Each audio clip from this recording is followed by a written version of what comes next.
You're listening to the Armchair Cricket Podcast.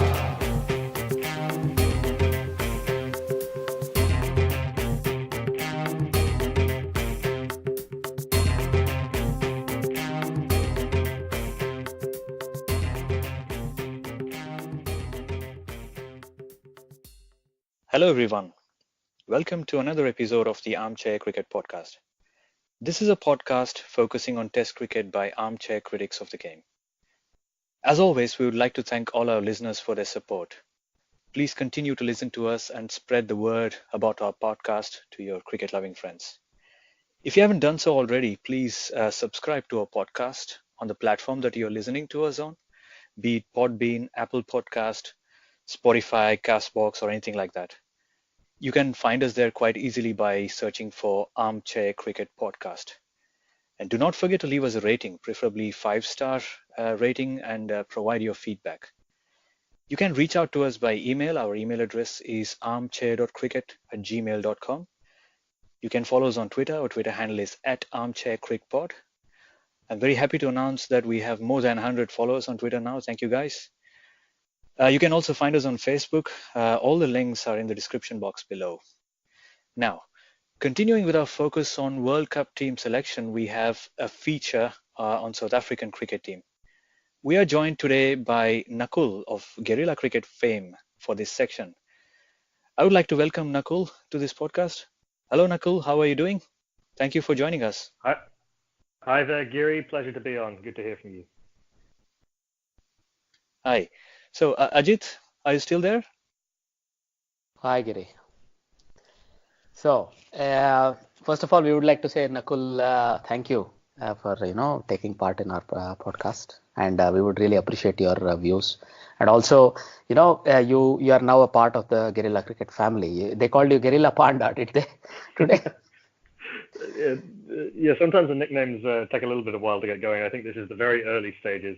I've been involved with Guerilla Cricket for most of the life of Guerilla Cricket under this name. I came on initially in August 2014 and have just got more and more involved in the Guerilla Cricket mission and family, both on and off air. It's been really amazing to see how much we've grown and how much further we still have to grow. Indeed. I mean, as I was telling you off air, we really are backers of Guerilla Cricket. We always try to tune in when possible. Also, we would like to see you guys grow. The perspective that you offer is very unique, and that should be allowed to grow and do very well out there. Let's hope that happens. Thank you very much. And it's also we interact on Twitter quite a bit, both in my personal capacity and with Guerilla Cricket, and it's always a pleasure. Thank you. All right then. So on to the business at hand. We have our trivia question from last week to begin with. So the trivia question from last week was, who is the oldest World Cup winning captain? That is the ODI World Cup winning captain. So Nakul, did you have a chance to get an answer to this one, or do you know the answer to this one? Would you like to offer a guess maybe? I'm pretty sure that I know the answer, and if I'm not mistaken, it was his last ever game of international cricket. Is it the current Prime Minister of Pakistan, Mr. Imran Khan? Absolutely. Right in one. Yes, the answer is Imran Khan. He was 39 years, 5 months and 20 days old. That is the oldest captain who ever won a World Cup. Right? 3 years short of the full Misbah. Yeah, full Misbah. We are also fans of Misbah and Yunus here, and indeed. Strong people there. I would very much like to know what they eat. Anywho, what they eat and whatnot. So at the end of the day, I think he was probably just hanging on, but I think he deserved his place in the 11 right after the World Cup. I think he was very productive with the bat, and also his nows and let's say his leadership skills were what won Pakistan the cup, weren't they? Nakul.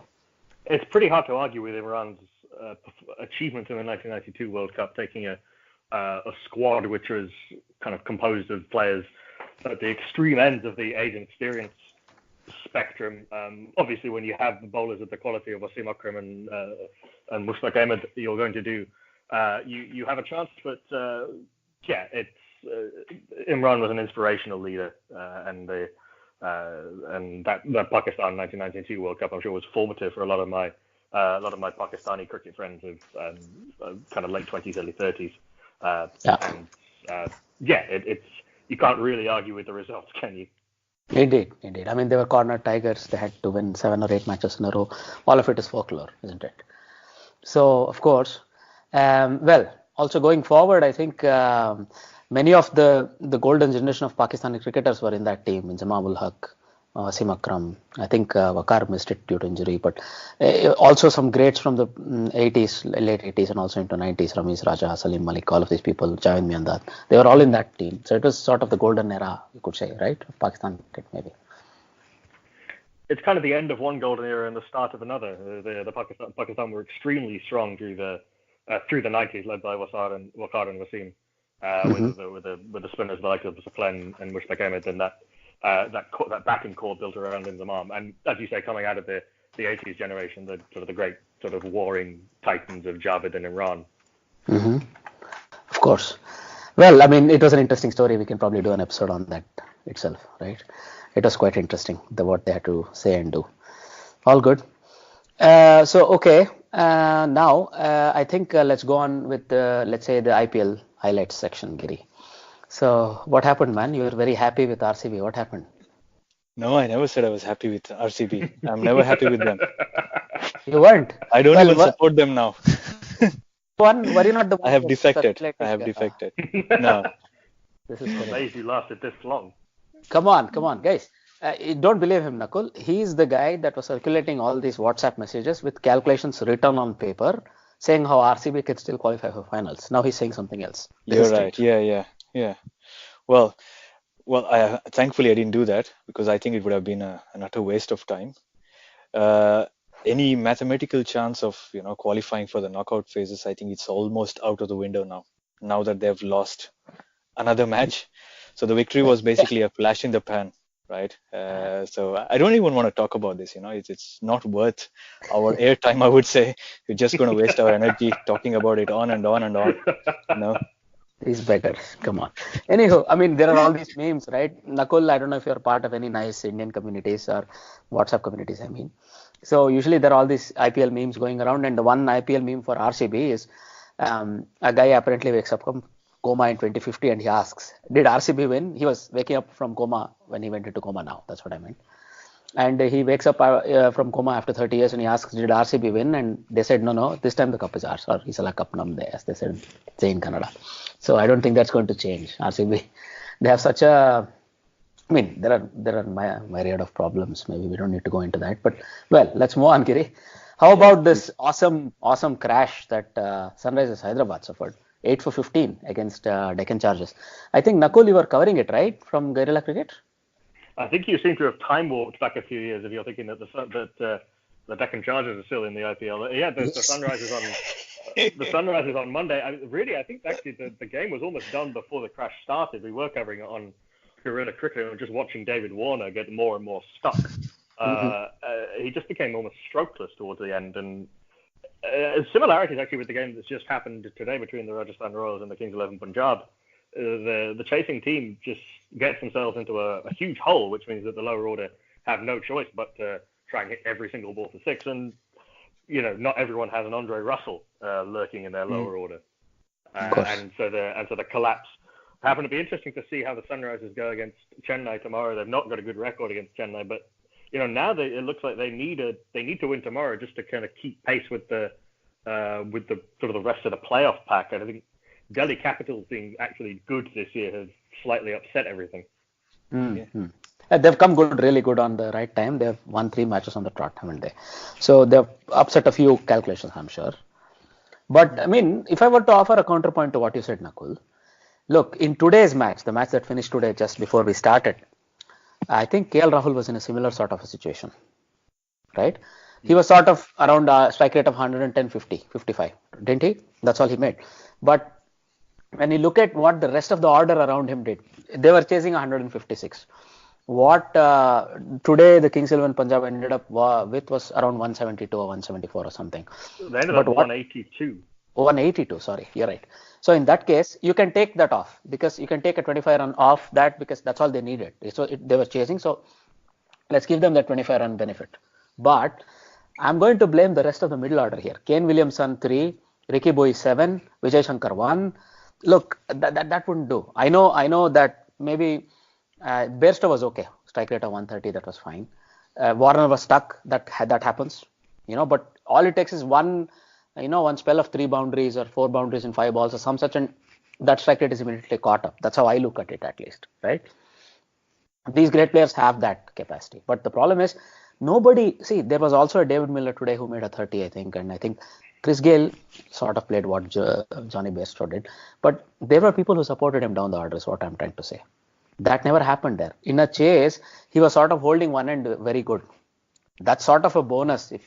If 2 people came and went at 16 out of 8 out, 16 out of 10 out, the chase is actually broken because the rest of the people who come can do something.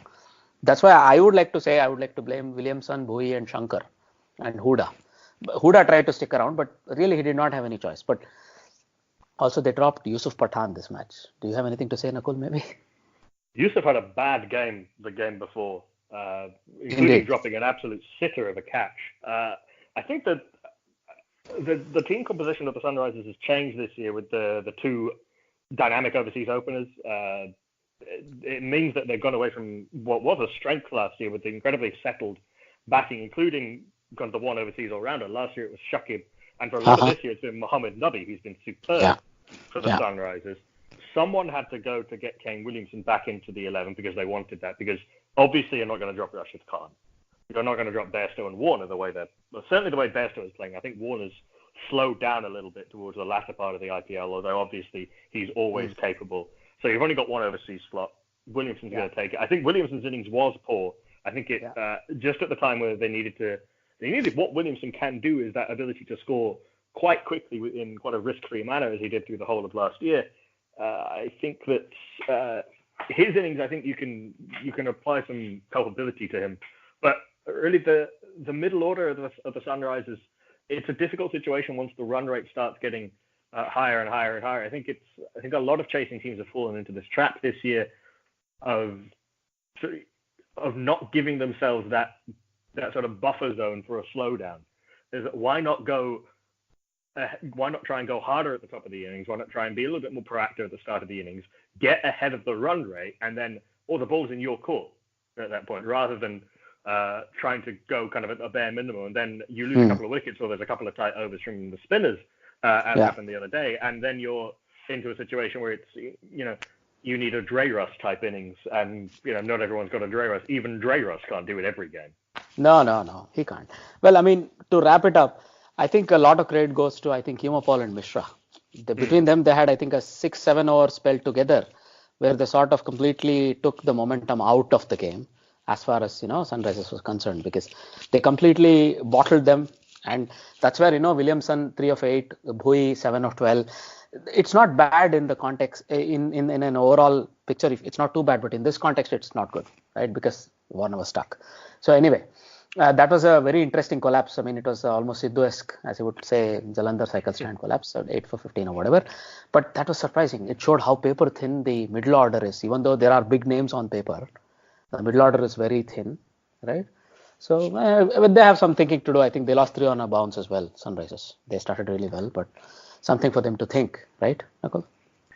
Yeah, for sure, and they've relied for so long on the bowling, particularly led by the Indian seamers. I think Bhuvi hasn't quite been his usual self. I think he's been good, but occasionally hittable towards the end. Sandeep Sharma, I think, has had a pretty decent year. Siddharth Kaul is now out of the attack again. The role of Rashid Khan is very interesting. I think a lot of teams are sort of playing him out a little bit and being very cautious against him, and so he hasn't been quite as devastating as he was last year. I mean, that can be a benefit if you've got a guy taking wickets at the other end, because you can't have you can maybe play out one bowler for 6 or 7 and over. You can't play out 2 bowlers for 6 or 7 and over. But I think the Sunrisers' aura of being able to defend anything has gone slightly, and it's interesting to see how they respond to that. It's going to be interesting to see how they go. As I was saying, tomorrow, it's hard to see a way that they can get one of Shakib or Nabi back into the 11 before Warner and Bairstow leave. Yeah, you're right. I mean, that will be a real challenge to replace Warner and Bairstow when they leave. It's going to be a big problem, I think. I don't know if they do have Martin Guptill as a potential overseas opener, and Kane Williamson opened through most of last year and did very well. So that maybe you open up another overseas slot there, and you bring in back in one of the all-rounders there. But it's not the way you'd prefer to get those guys back in, because I mean, Bairstow's been a revelation this year. For sure. I mean, he's come of age in a real, forceful manner. I think England would be really happy about that. The way he's taken his chance at the top of the order in the one day or the short format setup, that's really good, right? All right. Oh, for sure. You were saying? Sorry, yeah, for sure. Particularly coming out after a pretty poor tour of the West Indies for Johnny Bairstow. Yeah. Agreed. All right then. Now, let's go on and maybe. Now we can go on to the next section, which is the World Cup 2019 preview. So today the team that we have chosen for preview is South Africa. They are scheduled to announce their team in a couple of days' time, right? So we are recording this on the 16th of April, but on the 18th, I think we can expect a squad. So I think it's coming in the right time as far as we are concerned. So now, before we go on with South African, what are the possible players that we can look at and so on, I would like to give a quick historical perspective about South Africa and their performances in the World Cup so far, right? So South Africa were not playing in the World Cup, the Cricket World Cup between 75 and 1992. Everybody knows that they were not a part of ICC because of other reasons. Once they were welcomed back into the fold, their first World Cup was 1992. Then already in the 1992, they were able to finish in the semi-finals, and we all know what happened, that stupid rain rule. And they had one ball to score 22 runs or some such. It was terrible. But outside of that, they've always been consistent. They've been that, that's the saying goes, always the, bridesmaid, never the bride sort of a situation for them with the, big world tournaments when it comes to cricket or the limited overs cricket. So they have been semi-finalists 4 times, 92, 99, 2007 and 2015. And when you look at their overall results, they played 55 matches. They won 35 of them, lost only 18 and tied 2. One of those ties is that heartbreaking tie in the semi-final against Australia in 1999. I mean, that air quotes clueless running, unfortunately. So I think these are all very famous games. I think everybody remembers them very, very well. Outside of that, also they had a very, very bad semi-final against Australia in 2007, where sort of they were marginalized with just 149 batting first. I think too much nerves there. I think if you look at this Australian lineup, they had Tate, McGrath, but Bracken was opening the bowling. I mean, I don't know what to say, and Watson and Brad Hogg were the other bowlers, but they were rolled over for 149. So they have a bit of nerves. I think in the previous World Cup, when was it 2003 World Cup, I think they were knocked out by Brian Lara in the quarterfinal. So if you look at it, they somehow have a bit of jitters when it comes to the knockout matches. In 2015, the same thing happened when that famous shot where Grant Elliott hit Dale Steyn out of the ground for a 6, and that finished the match. And it was again very heartbreaking. I remember the scene as if I saw it yesterday, when Dale Steyn simply crashed to the ground, simply slumped to the ground, and I think Grant Elliott himself went and had something polite to say to him or something nice to say to him. But yeah, those scenes stay with you. The look on Sean Pollock's face when they got miscalculated in the home World Cup in 2003, when there was a Duckworth Lewis to be applied and they lost by 1 run to Sri Lanka. All of those stay with us. Nakul, you have anything to add here from South Africa's World Cup history? Anything that stands out for you? I was wondering when you were going to mention the DRS miscalculation to go out of the home World Cup to kind of a failure to add 1 or a failure to cross when a ball's in the air. They're a good team going into the 2003 World Cup and could genuinely have been considered one of the favourites. Obviously, that Australian team in 03 and 07 were incredibly strong, probably the strongest of their World Cup winning teams. I think even stronger than 99 or 2015. I was actually I was lucky enough to be at the semi-final last time at Eden Park in Auckland for that incredible game against New Zealand. The word that begins with C to imply running out of oxygen has been used to describe South Africa's performances a lot. The 2015 semi-final doesn't come into that category. That was a genuinely brilliant game of cricket, which swung back and forth all over the place. South Africa had their chances to win it. New Zealand had their chances to win it earlier. AB and it rained a couple of times. I remember AB and David Miller were batting brilliantly before the rain. Actually, AB and Faf were batting brilliantly before the rain came the first time around. After they came back, David Miller hit the ball harder than I think I've ever seen anyone hit the ball live. The ball was bouncing back off the boundary hoardings before anyone could blink. And then they gave themselves a real go after McCullum took on Stain, and then South Africa came back in the middle overs. I think even AB bowled a little bit in that. Oh wow! In that game. But yeah, it was an extraordinary performance from Grant Elliott against the country of his birth. And you never heard 40,000 people being that loud. Yeah. It was in New Zealand, right? It was in that cave. What was it? Hamilton, was it?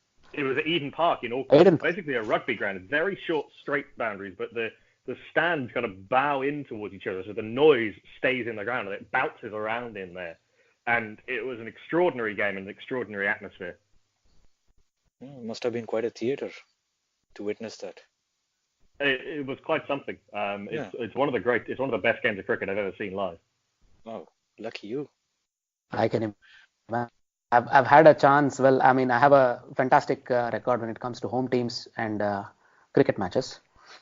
It is an unbroken record across 2 continents in about 6 to 8 matches. The home team always loses. So I try to avoid going to home team matches if it's a knockout. But yeah, I mean, I could be there happily there because it was New Zealand and South Africa. But all right, maybe New Zealand would lose in that case. That's what I was going to hint at. Anywho, going forward, if you look at the leading South Africa batters in the World Cup and bowlers, well, there are no surprises. The guy on top of the list for batting is AB de Villiers, and the guy on top of the list for bowling is, of course, Alan Donald. So there are not a lot of surprises there. But going on, I mean, if you were to quickly hark back to that 1992 heartbreak, do you recall anything about it, Nakul? Or not personally. I was far too young. Yeah. But I have done the required reading, as have most cricket fans. Yes, they were on the wrong side of the Richie Benaud countback rain rule. And again, a South African team that was very much of a type. It was all sort of big, burly all-rounders, really, and fast bowlers. It wasn't a spectacular team by any means. It wasn't a team of particularly flair players. It was very much kind of the model for South African cricket over the next few years of kind of big, solid players, enlivened by the magnificent Jonty Rhodes with his sort of fired from a torpedo tube missile fielding, the famous run out and all, and some brilliant catches. But a team that could have won that World Cup. Who knows whether they'd have beaten Pakistan in the final? We're short of a time machine. But I think talking to South African fans who were around at the time, it kind of came as a bit of a surprise that they were able to be so competitive after so many years, where the actions and policies of their government had isolated them from the world. Of course. But I mean, it would have been a very fitting welcome back into the world cricket if they were to have won the World Cup in 1992, because when they were sort of banned in 70, I think they were the top ranked team in the world because they had whitewashed Australia, whatnot, right? And that was a team that the members of that team are still spoken of in a very glowing terms, because all of those people, Eddie Barlow or Ali Barker or Barry Richards, Graham Pollock, all of those people, Peter Pollock, all of those people. So, we lost a generation of really, really bright prospects. We could not see them because they were sort of restricted to play only in their own home country. Anyway, going forward, of course, the last thing I would like to talk about quickly is the 99 World Cup. Well, for me, it was like I remember seeing that match. Also in the 1992, what stays with me is the look on the faces of those players, the look on Klusner's face or Brian McMillan's face in 1992. It will not leave me. That haunted look. What have I done? What's going on here? The Klusner single-handedly dragged them by the scruff of their neck. The match is gone. Even starting the last over with only 1 wicket in hand, 9 runs to win and whatnot. First 2 balls go for a boundary, then it's done. 4 balls, 1 run to win. Right? There's nothing left. And you could just wait it out. You could wait it out to the last ball and they panicked. Man, I can't believe what happened there. I mean, do you remember seeing this, Nakul? I do. The 99 World Cup was the first World Cup that I really followed closely. I have vague memories of my dad buying a small TV for the 96 World Cup, but it's sort of on in the background. But 99 I watched very, very avidly as a young burgeoning cricket fan. And yeah, just the kind of hero worship Lance Klusner in the way that only a only a small boy can hero worship. He was the first cricketer. He and Shane Warne were the first cricketers that I really kind of latched onto as obviously Sachin Tendulkar, because you kind of being in an Indian family and that kind of gets, you sort of imbibe that almost whether you want to or not. But You're almost obliged. It just happens. Sachin sort of happened to you at that time. But the India team was okay, not particularly spectacular, and probably got about as far as they deserved to get. But those Lance Klusener thrilled me in that 99 World Cup, and had a decent World Cup in 03 as well. But the kind of a player who probably, had he been around even 5 or 6 years later, but certainly 10 years later, who knows what his career would have been. You think of what Lance Klusener would have gone for in an IPL auction. I think he had some disagreements with a certain Graeme Smith, if I remember right, who was so young that, yeah, that's why he didn't last much longer than, just didn't really last much longer into the Graeme Smith reign. And I remember being very disappointed about that because of my memories of '99 and how brutal and devastating Klusener was so fresh. Indeed.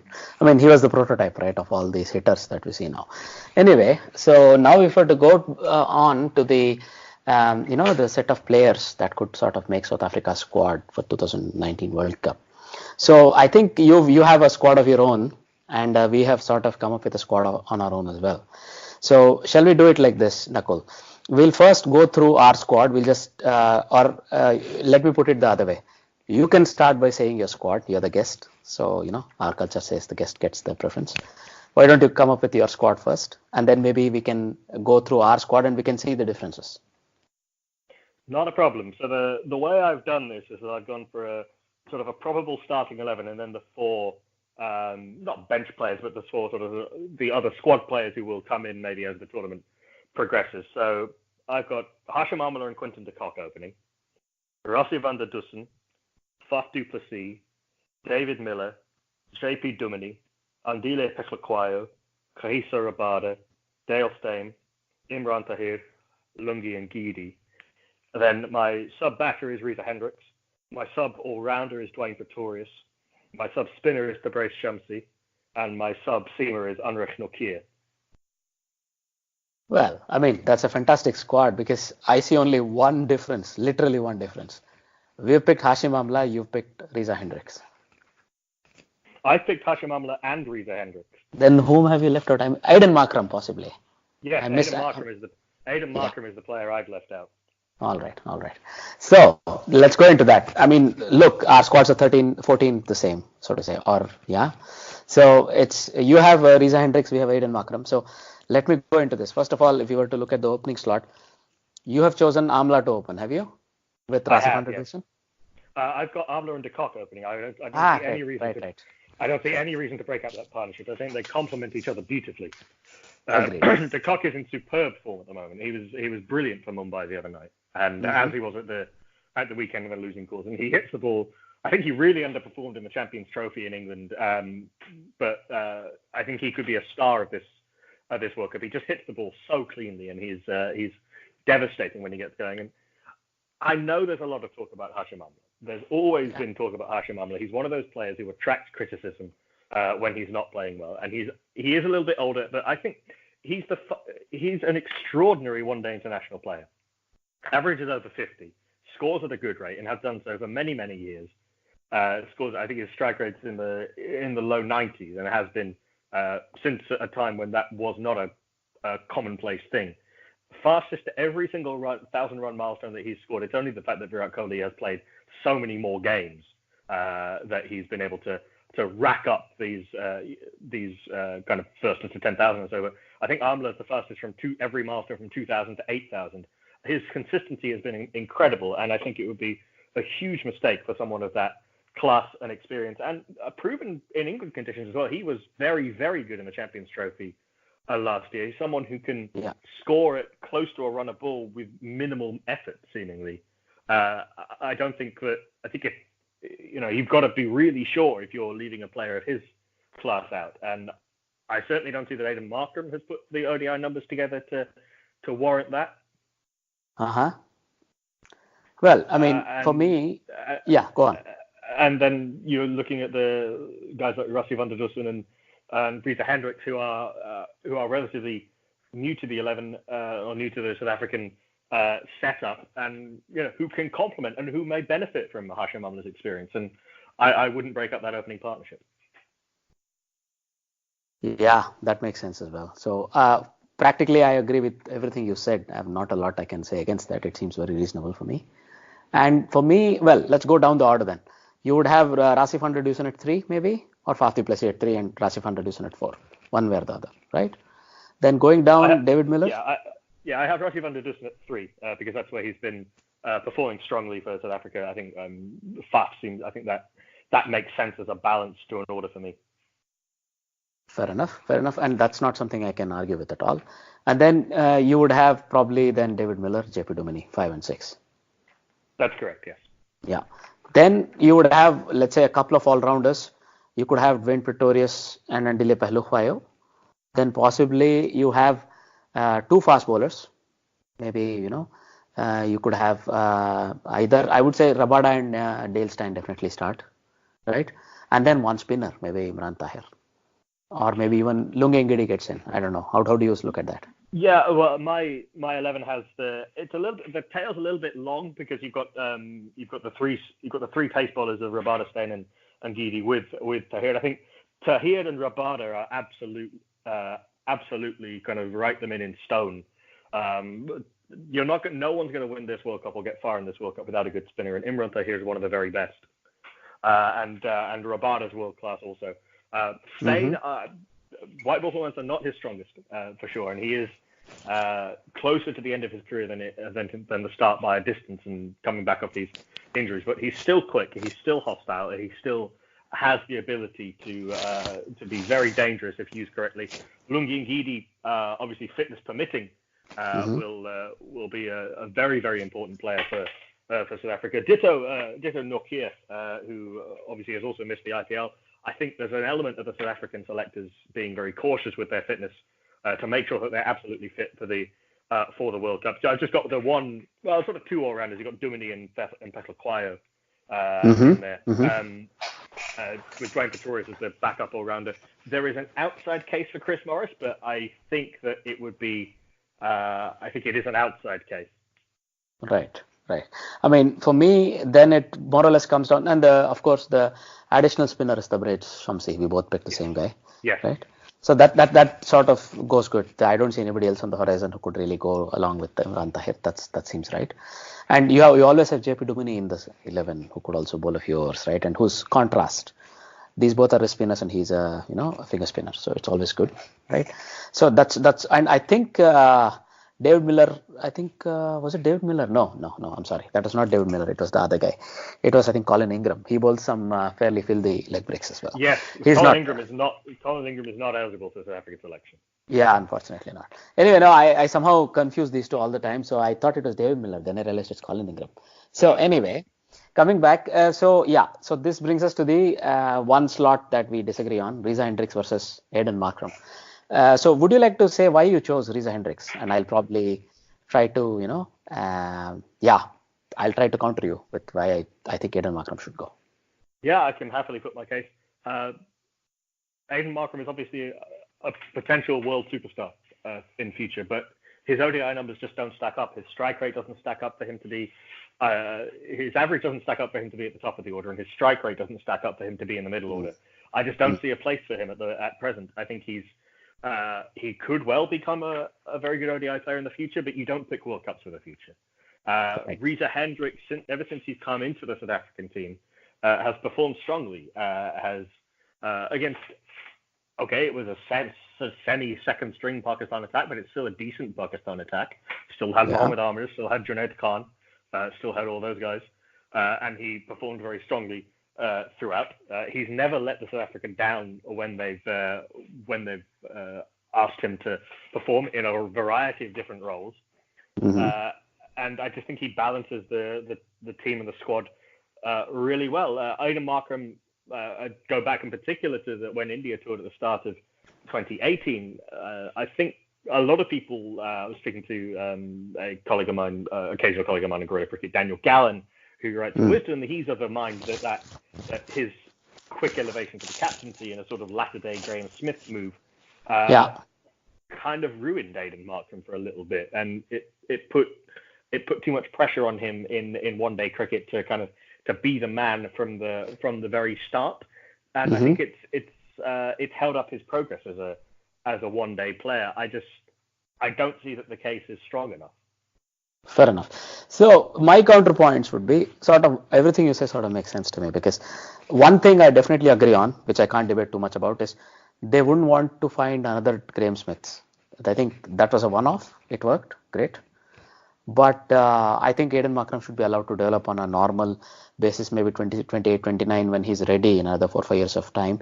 Maybe he can go become the captain. But they shouldn't look for another Graham Smith already. That was a really, that was one-off, I would say. So that I agree on. When it comes to the rest, look, I sort of see that both Aidan Markram and Reza Hendricks have played exactly 18 one-dayers each. And Reza Hendricks, if anything, averages 3 runs to the match less than Aidan Markram. And also his strike rate is about 10 per 100 balls less than Markram. But for me, the main difference here is that Reza Hendricks is sort of a stickability sort of a player. I mean, when I saw him bat, I didn't get the impression that he's like a free-flowing sort of a player. He's more of a, Faf du Plessis sort of a player. Faf du Plessis is like a glue that can hold a, batting order together. You have the stroke makers like David Miller, JP Dumini, Hashim Amla, or touch players like Hashim Amla around him. He's the glue that can bind them on. So is Reza Hendricks. But Aidan Markram is more of a stroke maker. He's a hand-eye player or a touch player, as they say. And for me, I would always punt on this sort of a player. This is my first point. Second point, recently in the last, I think one day, they brought them back in for the last one day, right? I think he was rested for the first 3 one-dayers. He went back to the domestic scene and scored heavily. And when he was brought back, he was opening, and well, it was not a very, very competitive Sri Lankan. Let's say the series was not very competitive. The lineup was still okay, but they had it easy towards the end, I think. And Markram scored a 67 out of 75. Right there as well, sort of, I got the feeling he is the one that they would punt with, or they would go ahead with. This is my feeling. So that's why I chose Aidan Markram. What do you have to say, Nakul? Well, it's interesting looking at how Reza Hendricks' strike rate breaks down, because he has struggled as an opener for sure, he averages 5 at 1, 25 at 2, but then and sort of strike rates really kind of even the 1970s one-day players would be struggling with. But then if you look at his record at number 3, where he's done not quite most of his batting, but he averages, but he's played 7 games, averaging 38 at a strike rate of 98. I mean, that's good. There is a role for Reza Hendricks in the middle order. There is that flexibility that you get with Reza Hendricks in the middle order. This is another reason, incidentally, why I would have Hashim Amla. And a lot of the talk is that Reza might open with Quinton de Kock. I think that would be a mistake. I think that would be sacrificing his strength for no obvious reason. And he scored those runs at 3 in South Africa and in Sri Lanka as well. As far as Aidan Markram's domestic run goes, we've seen this before a little bit with South African players, is that the standard of domestic cricket is not always as strong as it needs to be, and it's not necessarily the case that someone who dominates at that level will be able to make the step up, particularly when there's also an international tour going on at the same time. So the first class franchises are weakened in that sense. I just think Aidan Markram, I go back to that series that when India toured in South Africa at the start of 2018, we talked a little bit about the captaincy weighing heavily on him, but he really struggled against the spinners. He really struggled as soon as Chahal or Kuldeep came into the attack. He didn't seem to have any answers. You can bet your bottom dollar that people will be bowling spin to him. People even might. You look at guys like Afghanistan will almost certainly start with spin early on. Yeah. Bangladesh might start with spin early on, and there's a serious possibility that Aidan Markram could just become a complete break on the innings if he doesn't get going.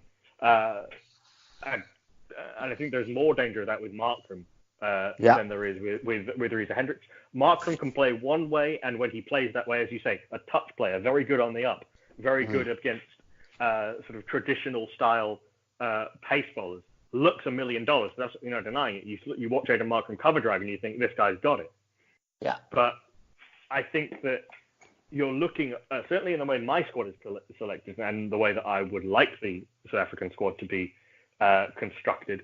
You're looking for a guy who can perform multiple roles, and I think Reza Hendricks fits that bill better than Aidan Markram does at the moment. All right. I mean, that's a very persuasive thing to say. So for now, I think, stick to Aidan Markram. Also, the other thing, of course, is that has he played any tests in England, and does he have any record or good record in England? That might go one or the other way, because I know Reza Hendricks, I don't think has played in England yet, right? I don't think he's played for South Africa in England. Aidan Markram was the sub batsman throughout South Africa's last test tour, so he may have played a couple of tour games, but he's not played. He has played county cricket over here. Actually, he had a terrible season last year, but has started this season reasonably well. Again, how much you can read into domestic one-day cricket is an open question, shall we say? I think in both cases you're picking from players who have limited experience, and Markram slightly shading it because he's been in county cricket, albeit not that successfully. Okay, so you know what? I think you persuaded me. I think we will also choose, or we will say we'll keep Markram in R15, but we are going to say an R with Reza. I had Reza as an R for Amla. I'm going to say we can comfortably say he's an R for us for Markram. So I would be happy to see him replace Markram. If I can't convince you with Hashim Amla, I'm not going to be getting very far. No, Hashim Amla is not going anywhere. Hashim Amla is that's quite a trump card to play. He had a 300 man in England, and that I remember. I can close my eyes and see some of those drives. So yes, he should go. That's my record as well. I mean, that's my opinion as well. But yeah, you know what? I think we have our 15s. We're going to announce it on Twitter shortly, and I'm sure you can also rebut us there. But for me, I sort of agree with what you say. Maybe Reza Hendricks should be going instead of Markram. Let's see. All right then, Nakul.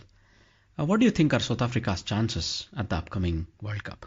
Opening, given that they're playing England and India, who are the two pre-tournament favourites in their first three games. If the game against Bangladesh, I think they will win that. If they don't, they're in serious trouble. Then a couple of really potentially tricky games against the West Indies and Afghanistan. I think they should beat the West Indies. The matchup works quite well there. Afghanistan could be tricky, given South Africa's particularly poor record against spin with Rashid Khan and Mujibur Rahman and Mohammad Nabi. Then it comes down. I think these last sort of three games will decide very much how Sri Lanka are looking. I think New Zealand will be too strong for them, but I can see them beating Pakistan and Sri Lanka. The Australia game, if Australia have already qualified, then they may be playing a couple of bench players. If Australia still need to qualify to win that game to qualify, then I think South Africa may be in a little bit of trouble. My prediction is that South Africa will fall just short of the semi-finals. I expect them to finish 5th or 6th. All right. Thanks a lot, Nakul. So, Giri, what do you think of South Africa's chances in the upcoming World Cup? Okay, let's go through the list of matches that they play in this World Cup. So there are 9 matches to be played because they will be playing against 9 other teams. They start off their World Cup campaign against England at the Oval. And my prediction for this will be that England is going to win on their current form as well as their strength. The next match they play is against Bangladesh. I'm going to say South Africa will win this match against Bangladesh. After that, they play against England they play against India at Ageas Bowl. I think India will pull this off, so India should be fine to pull that off. The one after that, they play against West Indies. Well, I already predicted this when we covered West Indies predictions, West Indies matches, and I'm going to say still South Africa is going to win that. The one after that, they play in Cardiff against Afghanistan. South Africa, I think, are probably a bit too strong for Afghanistan. And after that they're going to play New Zealand in Edgbaston, Birmingham. Because New Zealand is right now, I think, the top 3 team and also they have such a good team. I'm going to say New Zealand will win that match. Okay. The next one is a big one at Lords against Pakistan. The Pakistan-South Africa series that recently concluded in South Africa. South Africa, I think they would barely managed to pull that off. I think it was a 3-2 result in the end. But Pakistan, because it's later in the tournament, if Pakistan is firing on all its cylinders, I think they might pull an upset. However, I'm going to say South Africa probably will win that, but you never know. Pakistan might surprise us all, shock us all, in fact. Of course. Then they play against Sri Lanka. South Africa will play against Sri Lanka, and I think South Africa will win that based on previous results in the series they played in South Africa recently. The last one they play is against Australia, and this I think if South Africa have done well until then, if they have probably won 4 matches, this could well be kind of a decider for the knockout phases, based on what Australia has in their points tally. I will say Australia will be a bit too strong for South Africa, but yeah, it could go either way. I'm going to say Australia. So if I look at my predictions, then I give 5 wins to South Africa. Yeah, so should probably get them very close to a knockout, the semi-finals, but you never know. So what do you think about this? What are your predictions, Ajit? Well, I mean, I sort of agree with you all the way. Except, I mean, I think this Pakistan match is a potential banana peel, right? And I have a feeling the West Indies match can also be a potential banana peel somehow for the South Africans, right? But I would still say they would get to the, let's say, the last round of matches with, I think, 4 or even 5 wins. If they're with 5 wins, well, it would be I think a straight knockout between Australia and South Africa at that point in time. But otherwise, it might become very, very interesting that if both teams, South Africa and Australia have 4 wins each, that match could very well assume a quarterfinal status, so to say. And I'm afraid South Africa, because, well, as we discussed earlier, the C word might come in. But outside of that, I mean, I would like to think they are sort of well placed to make the semi-final. I think 5 wins should sort of see them into the semi-final. So I agree with you with 5 wins. Let's stick with that. Okay. Well, I'm curious how this will all turn out. Look forward to seeing them play against England on the 30th of May in the World Cup. Of course. All right. Moving on to the other news. This is sort of the news that have been going on around. I think the India World Cup squad has been announced, so there are no surprises. But I mean, DK took the spot of Pant, or the backup keeper spot, and sort of, if we were to quickly go through this, what do you have to say, Nakul? From a selfish point of view, I'm quite disappointed that Rishabh Pant hasn't made the squad. I think he is so watchable, and I think could add a serious spark to that Indian middle order. You can rely on the top 3. You can rely on Shikhar Dhawan, Rohit Sharma, and Virat Kohli to do their thing. You know what's going to come from them. Yeah. What you then need is, I think this cases put very well at Ben Jones, who writes for CricViz, put this very well on Twitter the other day. He was saying that this squad has been selected a little bit with kind of the Champions Trophy final and the last Australia tour in mind. It's been selected as a what if the top 3 don't fire, rather than saying how can we capitalize on their continual success.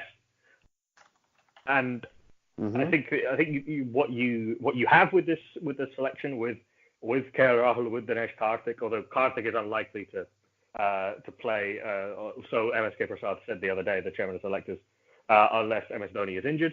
Whether that's the case remains to be seen.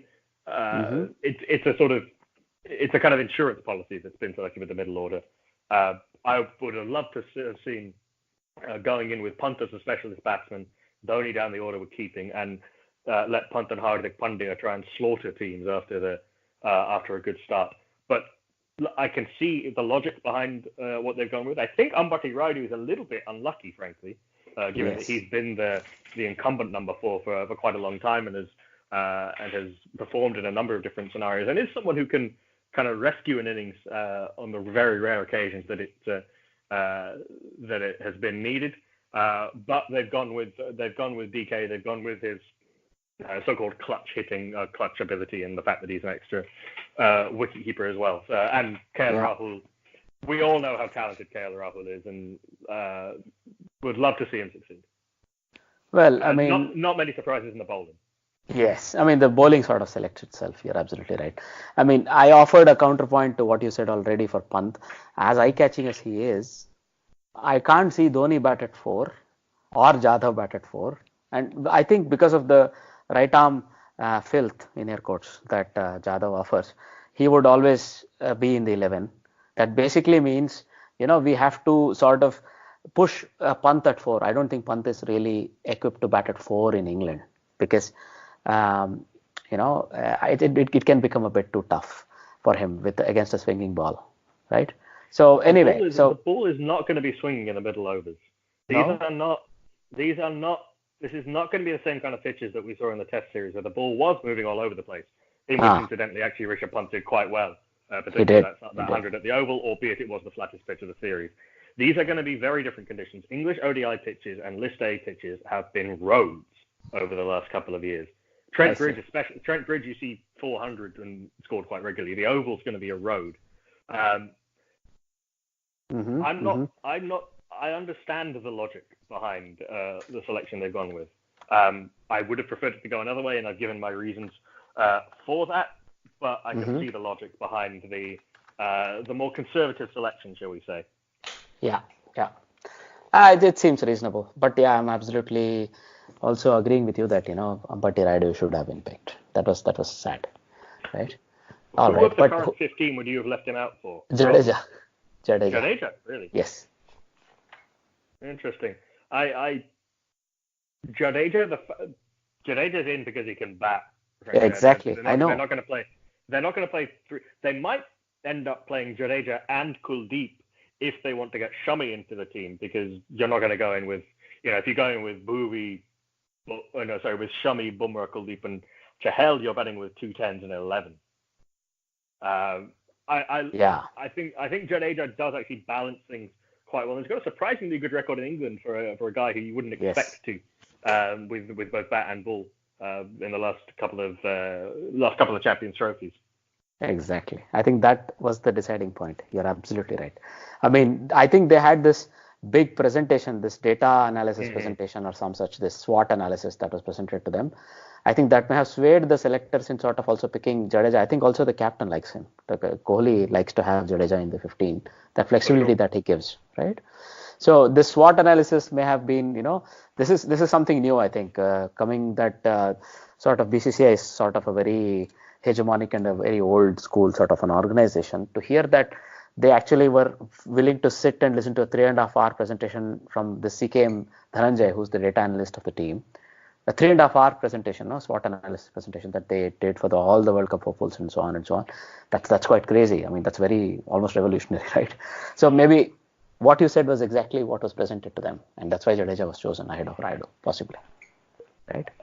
Yeah, I think you'd have to be negligent in this day and age with that much data available to you and having a full-time analyst on stuff to not put together a presentation like that. It's interesting it was quite so lengthy, given that really only maybe 2 or 3 selections can possibly have been up for debate. Probably 11, 12 of that squad picked itself. Pretty much. Look, the playing 11 picks itself, more or less. Unless you choose a bowler, a faster bowler, or a fast bowling all-rounder, or a spinner. But let's say the 12 picks itself for sure. Yeah. I'm do you want to go with Vijay Shankar or Rahul at 4? I think is pretty much the only selection now. And do you maybe go in with a fast bowler ahead of a spinner? I think it would be a mistake to leave out the 2 wrist spinners, but I can see them going that way. Nah, that would be a bit extreme. I would probably play Yuzi Chahal in most matches because he's a leg break bowler and also. I agree. And maybe if not, you want that guy. The left arm wrist spinner. Yes, the left arm wrist spinner can also go through. Kuldeep should play. Kuldeep and Bumrah, I think, are in a little bit like Rabada and Tahir for South Africa, they are world class. Kuldeep Yadav is a world class limited overs wrist spinner, a limited overs spinner, full stop. In fact, Bumrah is the best white ball seamer going. Those two are going to play and should play every game for sure. I would pick both wrist spinners in pretty much every game. I can see if they maybe want to throw Jadeja in for a few games. Maybe you won't play the same 11 for all 9 group games. Just because you don't want to have a situation that India got into previously where they've had to bring in someone who's had no game time for a semi-final or whatever it might be. Assuming India get there, let's not be, nobody should be presumptuous. And I think I'd certainly try and keep my my kind of national affiliation reasonably under wraps from an analyst point of view. But yeah, certainly sort of 9 or 10 of the 11 picks itself, and I think that's a good thing. I think that's a good sign going into the World Cup. I think there was far too much idle speculation about the identity of the number 4, and I think I think this India side is a lot more settled and ready than people give it credit for. Certainly in India. Right, of course. So I mean, India is not the only team that announced a squad, right? Australia also announced the squad. Shall we take a quick look at the Australian squad maybe and what you have to say about it? Because, Stephen Smith and Dave Warner have made a comeback. Josh Hazelwood is not named. And, I mean, at least Usman Khwaja has made sure he's in the 15, right? So there are not a lot of surprises there, except that, both Warner and Stephen Smith were chosen, right? What have you to say, Nakul? I guess it isn't a huge surprise given their caliber. I was nursing a theory that David Warner was going to get Kevin Peterson by Australia, but that seems to be out of the window now. They seem to have been a little bit less pig-headed as regards his selection than England were with Kevin Peterson's way back when. I remember when that was the only thing that anyone could talk about in cricket.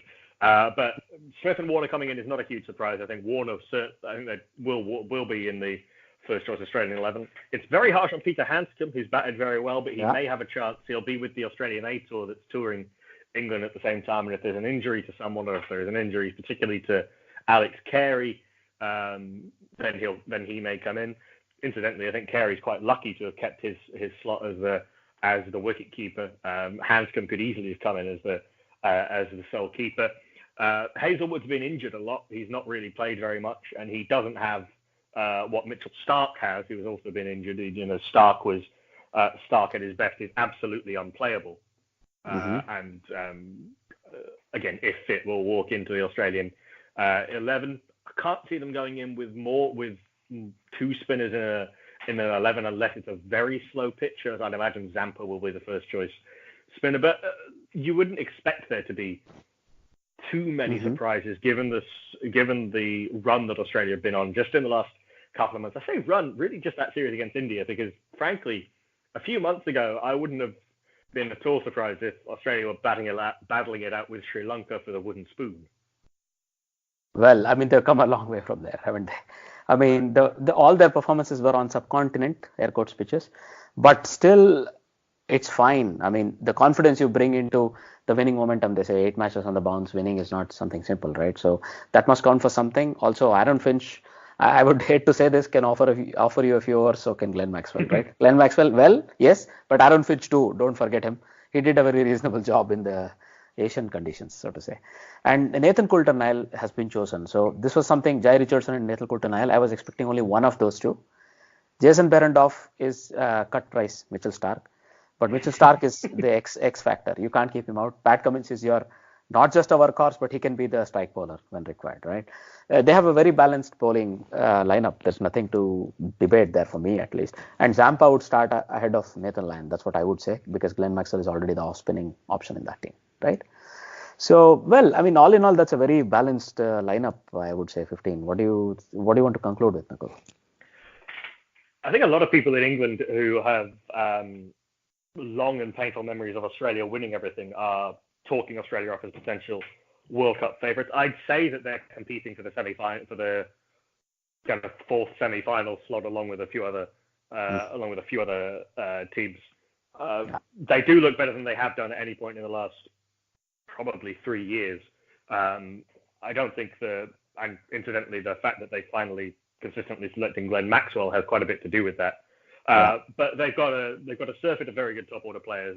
You could have a top 5 of what's it going to be? Probably Warner, Finch, Kawaga, Smith, and Maxwell is not to be sniffed at. I think I agree with what you say about that Pat Cummins, is that dual role that he can perform.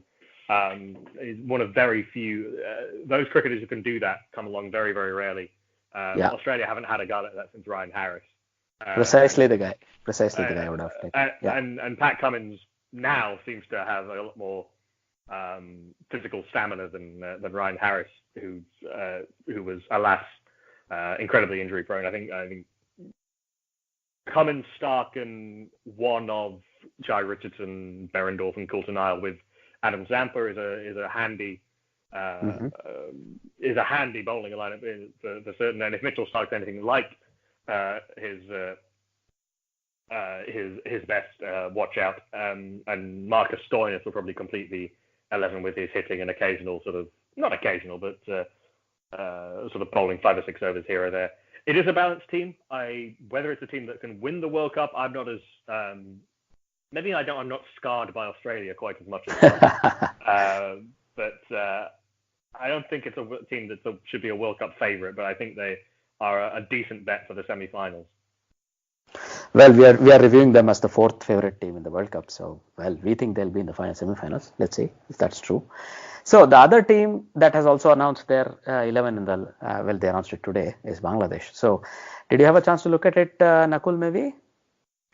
I did, and we tweeted about it from the Guerilla Cricket account. The big experience name has been left out is Mominul Huq, who probably hasn't been in the Bangladesh 50 over setup as a regular for a little while, but obviously is a very talented player.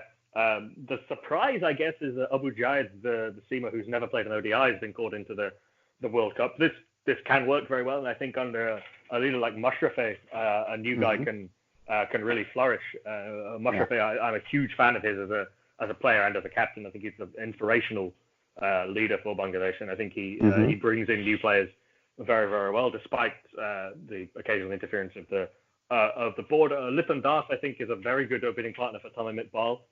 He was very good during the Asia Cup, and I think on faster pitches could be a really good foil for Tamim. They've got that experienced core: Tamim, Shakib, Mohammadullah, Mushfiqur.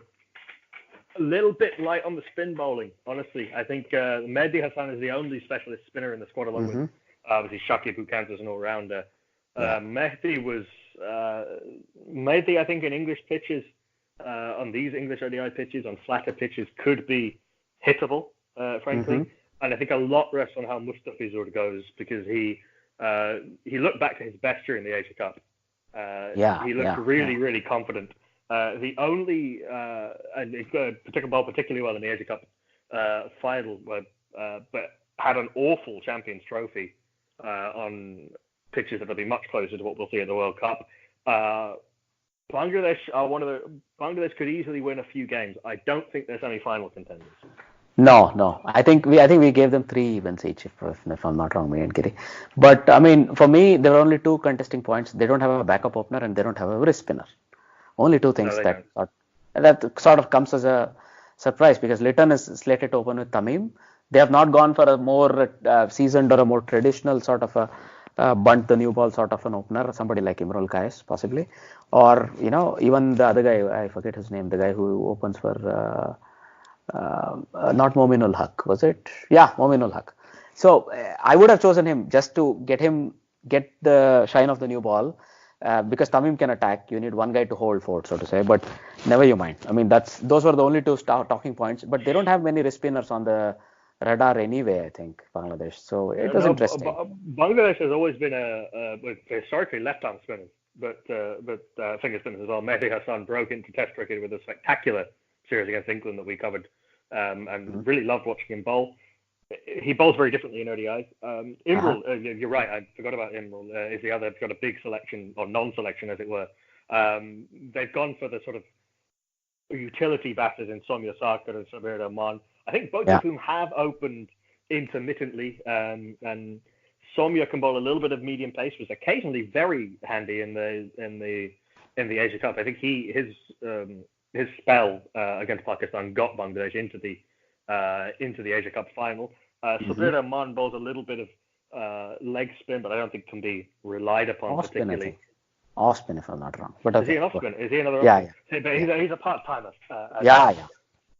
And whether he'll play, and he has a checkered past to say the least, and is very lucky that Bangladesh has given him as much rope as they have, given his kind of consistent anger management issues and his consistent taking out his anger on people who don't deserve to have their anger taken out upon.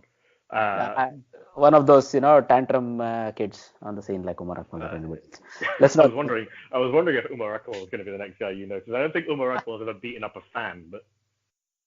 Well, all right. Sabir Rahman and Soumya are both potentially beautiful players to watch, but neither have put together runs of real consistency. I think that the lack of a wrist spinner is really going to hold Bangladesh back. I think any team going into the World Cup without a wicket-taking wrist spinner is going to really struggle. Yes, so I mean, it looks like every team is going to punt in. Even New Zealand have Fish Sodhi. At least one wrist spinner sort of seems minimum on cases of somebody like Afghanistan or somebody, multiple mystery / wrist spinners. But anyway, let's see how that goes. So that was all the, let's say, news that we wanted to quickly discuss. Well, there is one other sort of slightly prickly topic. I think we'll keep it short. Chris Woakes has said Jofra Archer being selected in an England World Cup squad would not be fair morally. Well, I mean, Nakul, what have you to say? You probably are closer to the facts than some of us. Also, I think Botham had a way in on this. Many other players. I think Chris Jordan may have had something to say and so on. What have you to say? I mean, do you think if let's say Jofra Archer makes it to the squad ahead of somebody like Chris Jordan or a Chris Woakes or something, would that be fair, or maybe even a David Willey? I think it's likely to be David Willey who misses out. My England squad has Jofra Archer in, it has Chris Woakes in. David Willey is the guy who misses out along with Tom Curran. Look, I think it's sadly predictable that these guys like Willey, like Wood, and like Woakes have been, the guys who are potentially a threat from Jofra Archer have been the guys. That the guys who the press have gone to and said, let's get a quote out of this guy, and B, have risen to the bait. Most of what Chris Woakes says was quite bland. Obviously, been saying that we'll welcome him into the team if he is picked. We know how good he is. Yeah. Any question of it being morally seemed to be a word that he just kind of threw in there, just kind of as a space filler. Obviously, that's going to get picked up. The rest of his comments were pretty bland, but. Look, I think Jofra Archer is a hugely talented cricketer, and I think he can add a lot to an England 15, an England World Cup 15, and starting 11. I would have Jofra Archer in my starting 11. You've got those ODIs against Pakistan in which you can play him, so he's not going to come into the World Cup completely cold. There is a bit of a question about his List A experience. He hasn't played very many List A games, only 12, but he's been playing on the biggest T20 stages in the Big Bash and the IPL. His spell today for Rajasthan was brilliant. He's kind of one of the very few shining lights in that team. But I think there is a tone regarding the Jofra Archer debate that I'm a little bit uncomfortable with, and it's got nothing to do with him. A lot of the tone has had nothing to do with him being a new player coming into the team. It's about this question of his dual nationality. He has an English father and a Barbadian mother. Yeah. He has as far as all that concerned, he's got a British passport. He was badly advised by whoever at the time that he could spend more time out of the country, which is why it's taken him so long. The ECB brought their regulations in line with the ECB. A 7-year qualification period is, for a guy who's not played international cricket with someone else, is absurd. It was ridiculous that the ECB were more draconian than the Tory Home Office, which is saying that's not a good position for anyone to be in. And I think a lot of the tone regarding Jofra Archer, we shouldn't be playing this game of are you sufficiently English enough? I'm very, very uncomfortable with that tone and with the tone of that debate in any times, but particularly in the times that we're going through in the UK. and around the world at the moment, with political nationalism being the dominant political force currently. From a strictly regulatory point of view, he has qualified. I would love to see Jofra Archer in this England 11, this England 15, and I think the players will get on board with it once he comes in, and if he performs well. If he performs well, it'll be exactly the same thing as Kevin Peterson. People were griping about that before the 2005 Ashes. He comes in, hits that 50 at Lords, hits that 158 at the Oval, and for at least a few years, everyone forgot about it. Well, until he showed up with some interesting text messages. But anyway, I don't think Jofra Archer, we need to go down that path. But all in all, I can definitely agree with you in saying that this guy has the X factor. I mean, he's going through the crease. It doesn't look like he's really pushing hard, and it looks like it's almost natural that he's bowling 91 mph. I don't know how that works. And also, I think he's very handy with the bat, and he's fantastic in the field. So why not? Why not? I totally agree. So, I mean, there will always be some reservations. Some people will feel they were a little hard done by. But yeah, these things happen. But all in all, if the team were to always supersede other individual aspirations, Jofra Archer belongs in the 15 and maybe also in the 11, as you said, right? So, all right. That was a very interesting set of news to discuss, and you've really added a lot of color to this show, Nakul. Now, if you were to go forward, right? I'd just like to quickly ask the trivia question, and then we can round it out. So the trivia question for this week is, which player born in Egypt has represented two teams in tests, 22 years and 222 days apart? I don't know, Nakul, if you already know this answer. I do. It's a very good question and a very fun answer. Exactly. So, but we always give out a hint, which is definitely maybe something to do with one of the teams that we've had a lot of discussions about in this, in this episode. And we also actually mentioned certain phases of time about that team. If you were to look about it a little bit more carefully, you will realize who the player is. It's very obvious. So that's the hint I can give. So having said all that, I would like to first of all say thank you very much to Nakul. He's had a fantastic influence on this episode and added a lot of color. So Nakul, you would be very much welcome to join us anytime you want, and I hope you had some fun. Yeah, I have. It's always fun talking cricket with like-minded folks and to like-minded folks, and I'd be delighted to come back. All right. So all that remains is then to ask our regular listeners to make sure they keep listening, talk about our podcast to your cricket friends. You can get in touch with us on Twitter at Armchair Cricket Pod, or visit our Facebook page. We are also updating our YouTube page with all the podcasts in video form. You can just also listen to it there. We'll put out the links, of course, in the episode notes. Also, you can write into us at armchair.cricket@gmail.com, right? So we are going to now ramp up the analysis of the teams. We have only 4 more teams left. You probably know which those 4 are. So I hope you will continue listening to us. So having said all that, well, it's the time to say, before I say something else, maybe Nakul Pandey, you would like to add something? Yes, it would be remiss with me, of course, to not plug Guerilla Cricket. We'll be covering, between ourselves and Guerilla Cricket South Africa, we'll be covering every single ball of the World Cup, live ball-by-ball coverage on GuerillaCricket.com and on our Facebook via our Indian partners at Crick Tracker. But obviously keep an eye on our Twitter at Guerilla Cricket for further updates on that. But we will be bringing you every single ball of the World Cup. Those of you who listen to us will know that we do it in an interactive and in a properly inclusive style. We are for the global cricket crowd is the tagline that we've been using, and we love having the perspectives of people who love watching cricket and love following cricket from all over the world, whatever your background is. It all just makes the show richer. But we hope that you make us your World Cup destination. So you follow us at Guerilla Cricket, and if you want to follow me for my almost entirely cricket ramblings, at Nakul M Pandey. Perfect. Anyway, now having said all that, I think it's time for me to say goodbye.